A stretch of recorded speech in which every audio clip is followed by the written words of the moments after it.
Selamat siang pemirsa dimanapun berada. Hari ini hari Minggu tanggal 22 Juni 2025 kedatangan calon klien bernama Iis Lagia. Iya, Iis Lagia warga desa mana, Is?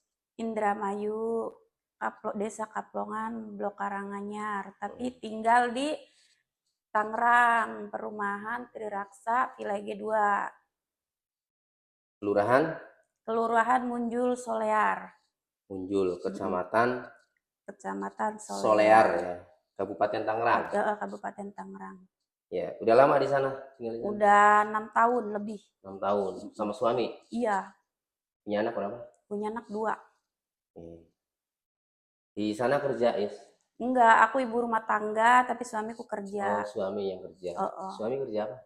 Di pabrik juga. Pabrik. Di pabrik dia.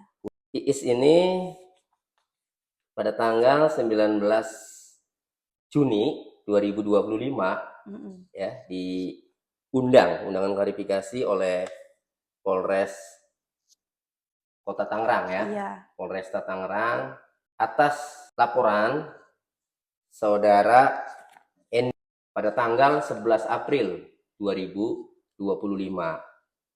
Ia melaporkan bahwa awal mula kejadian saat pelapor dan istrinya pelapor dituduh dalam percakapan WhatsApp berada di halaman rumah milik saudari Lagia, yang kemudian percakapan tersebut seolah-olah pelapor mencurigakan, yang kemudian percakapan tersebut dijadikan status WhatsApp oleh Iis. Atas kejadian tersebut pelapor merasa difitnah karena pelapor dan istrinya tidak pernah berada di halaman rumah milik saudari Iis Lagia. Iya. Kemudian setelah laporan itu sampailah Iis diundang ya oleh Polres Kota Tangerang. Tapi waktu itu belum hadir ya? Belum hadir. Belum bisa pulang. hadir. Oke. Nah, sekarang datang ke saya ini adalah untuk meminta saya menjadi kuasanya. Oke. Sekarang saya mau bahas dulu nih ya. Iis, ini kan kamu dilaporkan oleh saudara ini, kalau dilihat dari undangan klarifikasinya, ini tuduhannya adalah menyebarkan informasi elektronik dan atau dokumen elektronik yang diketahuinya memuat pemberitaan bohong yang menimbulkan kerusuhan di masyarakat sebagaimana dimaksud dalam pasal 45A ayat 3 junto pasal 28 ayat 3 Undang-Undang Nomor 1 Tahun 2024 tentang informasi dan transaksi elektronik. Nah, jadi yang dilaporkan ini ya, kamu seolah-olah menyebarkan pemberitaan bohong yang menimbulkan kerusuhan di masyarakat. Benar. Saya bacakan dulu nih pasal lengkapnya. Pasal 45A ayat 3. Setiap orang yang dengan sengaja menyebarkan informasi elektronik dan atau dokumen elektronik yang diketahuinya memuat pemberitaan bohong yang menimbulkan kerusuhan di masyarakat sebagaimana dimaksud dalam pasal 28 ayat 3 dipidana dengan pidana penjara paling lama 6 tahun dan atau denda paling banyak 1 miliar rupiah. Nah, supaya dapat dituntut dengan pasal 45A ayat 3 ini harus memenuhi 3 unsur. Unsur pertama, orang tersebut atau kamu harus mengetahui bahwa itu yang mau di-share ini itu berita bohong. Harus tahu dulu. Ya, supaya bisa dituntut ini. Mengetahui bahwa itu berita bohong yang mau di-share ya.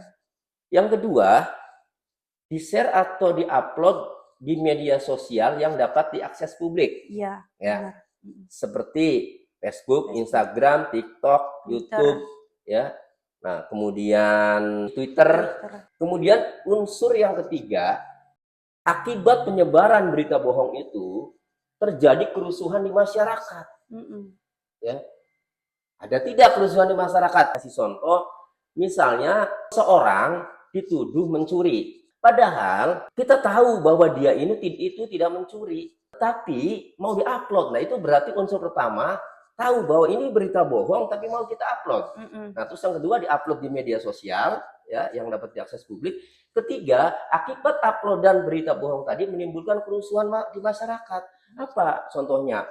Masyarakat yang menonton atau membaca ya konten kita yang diupload itu, kemudian masyarakat jadi bereaksi, akhirnya masyarakat jadi marah, mendatangi rumah orang tersebut yang kita tuduh, ya, mendatangi, wah rame agar dihukum, agar diproses, agar ditangkap, itu berarti menimbulkan kerusuhan. Nah, saya kembali ke kasus Iis, seperti itu enggak? Enggak. Nah, saya ingin tanya, kamu ngupload di mana? Di WhatsApp. Di WhatsApp, dijadikan status. Status. Oke, yang diupload di status WhatsApp itu berupa video atau berupa gambar atau berupa tulisan status caption. Cuma tulisan, screenshot. Oh, gambar. Gambar, screenshot.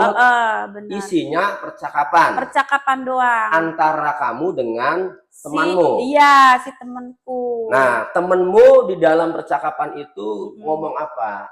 Nih, ini kan yang dipersoalkan ya.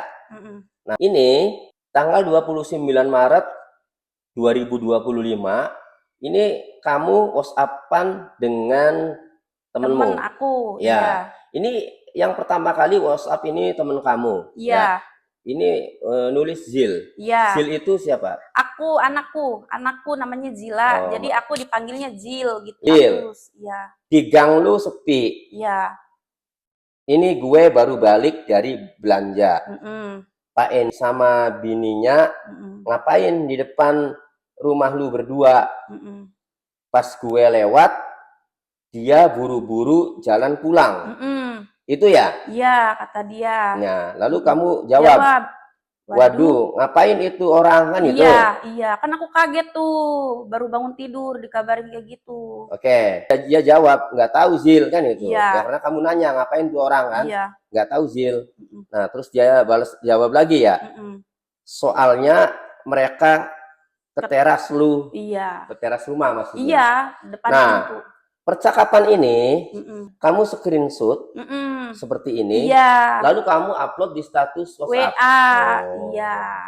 Lalu diketahui oleh orang ini, Pak En. Enggak, aku nggak berteman sama dia itu.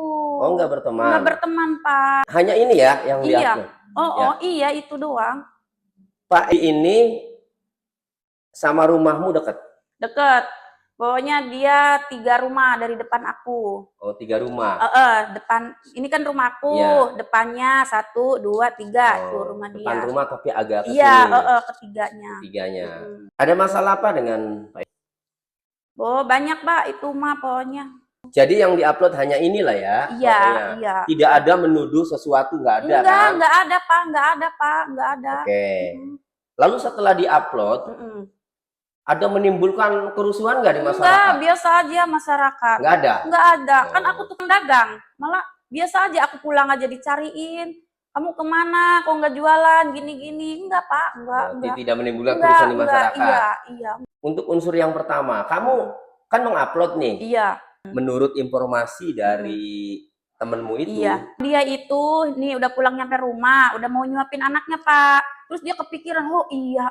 Oh itu orang kan ada ini nggak akur lah sama aku gitu ya, udah pernah ada selek lah gitu. Jadi dia inget aku, Pak, dia langsung ngabarin. Oh gitu. Iya. Oh jadi Pak ini sering ada selek sama kamu? Iya, banyak, Pak, pokoknya. Oh, gitu. Permasalahan dengan tetangga lah ya? Iya, Oke, tapi nggak sampai ribut-ribut fisik kan? Enggak, aku mah ngalah terus, Pak, nggak pernah ngapa-ngapain. Jadi begitu ada orang tersebut ke depan rumahmu, temenmu ngabari langsung karena dia tahu dia inget karena sering selek sama aku karena temen aku tahu itu. Iya. Oke.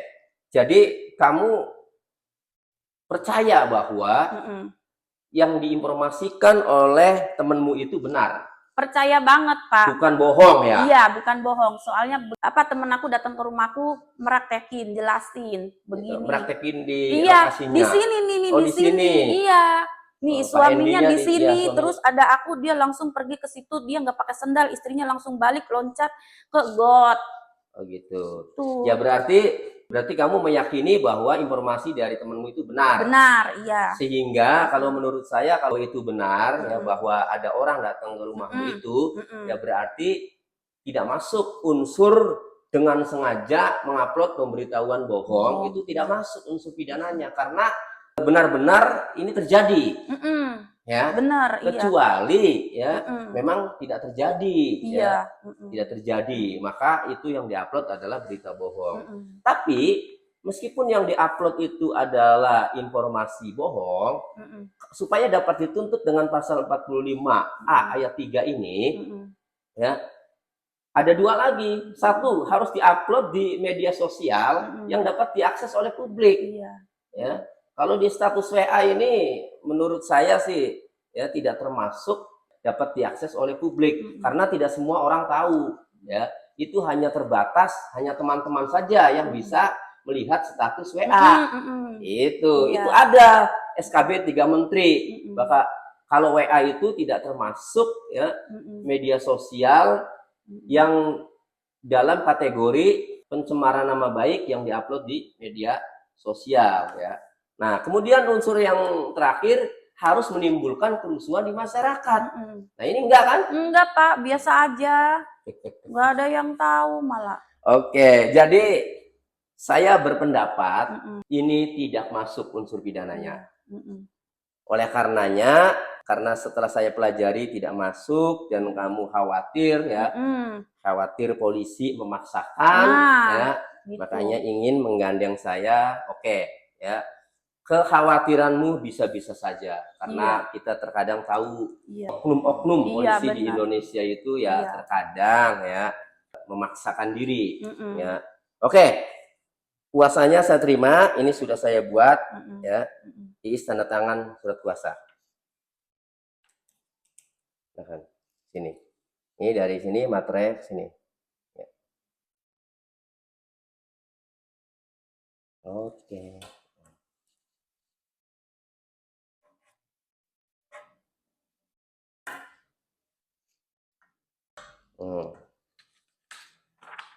Surat kuasanya sudah ditandatangani. Jadi nanti kalau ada undangan lagi dari Polres Kota Tangerang, nanti saya dampingi. Ya. Baik. Nah, insya Allah kalau saya berpendapat ini tidak masuk unsur pidananya. Nanti kita jelaskan apa adanya. Iya. Ya. Iya. Oke ya. Udah tenang kan? Iya, udah. Nah, jadi nanti kalau ada undangan lagi dari Polres nanti saya dampingi. Iya. Berarti aku langsung telepon ke Bapak. Ya, kalau ada undangan lagi, telepon ke saya, ya, dikirim undangannya. Nah, nanti saya dampingi datang ke Polres. Iya. Ya. Oke? Oke. Udah, tenang aja. Oke, demikian dari kantor pengacara Tony dan partner. Jadi setiap perbuatan ya, memang itu ada konsekuensi hukum. Tetapi penyidik dalam melakukan penyelidikan maupun penyidikan dalam penegakan hukum juga sama, harus sesuai hukum. Jika melenceng, ya siap-siap saja. Sekarang zaman medsos pasti akan ramai. Demikian, terima kasih.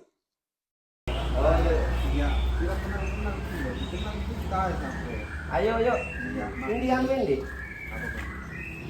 Handphone ini. Oh, dikirim makin bahan. HP-nya mati. Ya harus dengan Mas Tapit ya. Lo kan lu enggak. Kira kenal. Oh, bener tuh beli jam. Oh. 1, 2.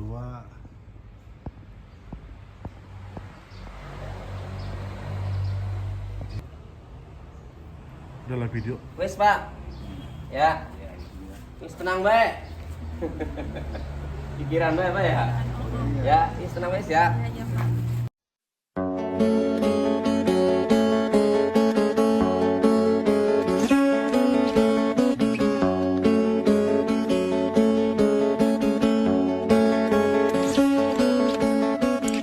Nyanyian jiwa